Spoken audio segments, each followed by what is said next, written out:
Because, guys, this is the important part now. We're in the qualification. When we're in the qualification, let's go back a step there, too. When we're in the qualification, and we've got here quickly, we've asked some questions. Now, we've prepared our questions to get the best out of this client's interaction. Okay, we've got a whole bunch of pain questions and a whole bunch of gain questions. And if you remember from yesterday, pain is more motivational than gain. And rookies often miss it out because it's awkward, it's painful, right? And that's where the gold is. You know, the amount of people starting in sales won't want to talk about the painful stuff. They think they've got to talk about the good stuff, right? Well, they're right. You've got to talk about the good stuff, but you've got to talk about the pain as well. And when I say talk, I mean ask questions, okay? Telling is not selling. Telling is not selling. Asking questions, getting the client to think, and when they answer you, they're selling themselves, okay? Now, how we direct those questions, we have these all mapped out in our script, and we have a script creation bot that actually replicates that script in seconds to any campaign that we need it to, following my structure, right? But the questions, the well thought out pain and gain questions, wow, got it. Thank you, Jody. No pain, no gain, absolutely. The questions that we've laid out are the questions that we know we can solve, the problems that we can solve with our solution, okay? And that's why our clients are here. You know, they're here to help. They're here so we can help them. Now, how can we help them when we don't know who or what they are? So, number 4, qualification. Super important. The first 3 steps have allowed us to get here so that we have a client in front of us opening up, and what I call the trust bubble. The more the client speaks, the more their trust bubble grows of you, right? The more you let them speak, the deeper you go, the better the questions you ask about them and their problem, the more success you're going to have, okay? So I tell all my closers in qualification, a minimum 15 minutes of the client speaking, okay? Of the client telling you their stuff. Minimum. Some go to 25, even 30, no more, because then we'll be talking about popcorn and lemonade and stuff that isn't relevant. We've got to keep them on the line, I call it. So having those prepared questions, super important. They start talking about you. And remember, we got to qualification in 2, 3, 4 minutes, right? So we're talking for a small percent at the beginning, gaining that authority. Very easy steps to do, and I'll show you them live tomorrow. Who wants to see some examples of the first 3 steps working? And when the question's asked, the client goes, blah, blah, blah. Who wants to see that tomorrow? Yeah, because I've got them lined up live so you can see how this works.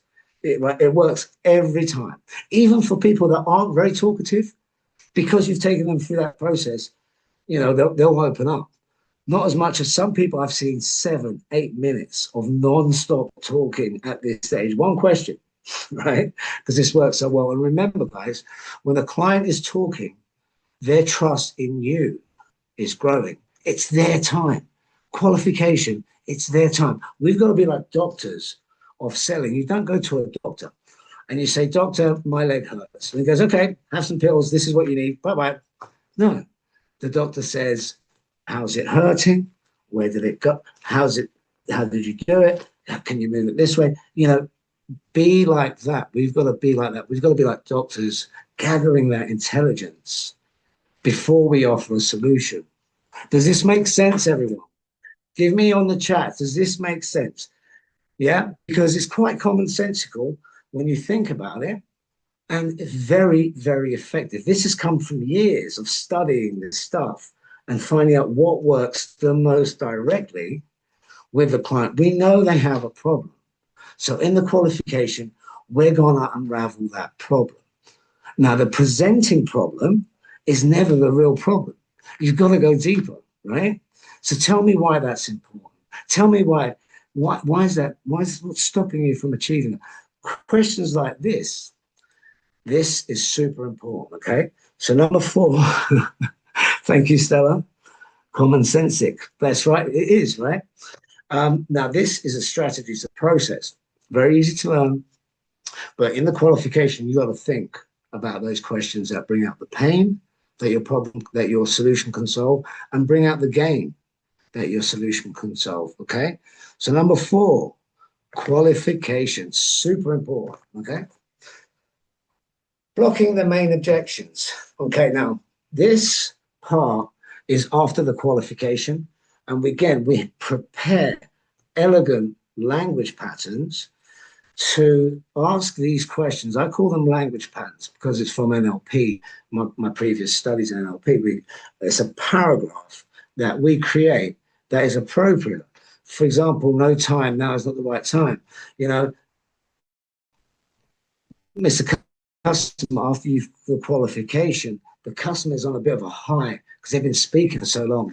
They feel like it's a bit like a counseling session, therapy. They've got some stuff off their chest that you're the guy that's allowed them to get it off their chest, and now they feel a deep connection with you.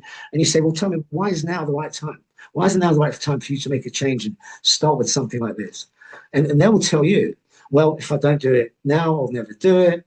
Yeah, and they're selling themselves. Do you get it, guys? With questions, the right questions, you get the client to figure it out that if I don't take your solution, I'm going to be worse off. Okay. It comes with questions. Telling is not selling. Okay. Questions. So these questions here, if the client, excuse me, if the client says at the end of the call, now is not the right time for me, there's not much you can do. If they say to you, I haven't got any money right at the end of the call, there's nothing much you can do. If they say, I need to talk to my business partner, there's not much you can do apart from book a second call. So do you see what I'm saying? Bringing this up will avoid them bringing it up later. And oftentimes it's a smokescreen, okay? So they can buy more time potentially, right? But if they bring this up, there's not much more, there's nowhere else we can go. So we bring it up first. Makes sense, guys? Does this make sense? Thank you, Jody. A few clients are looking for an immediate solution. Absolutely, right?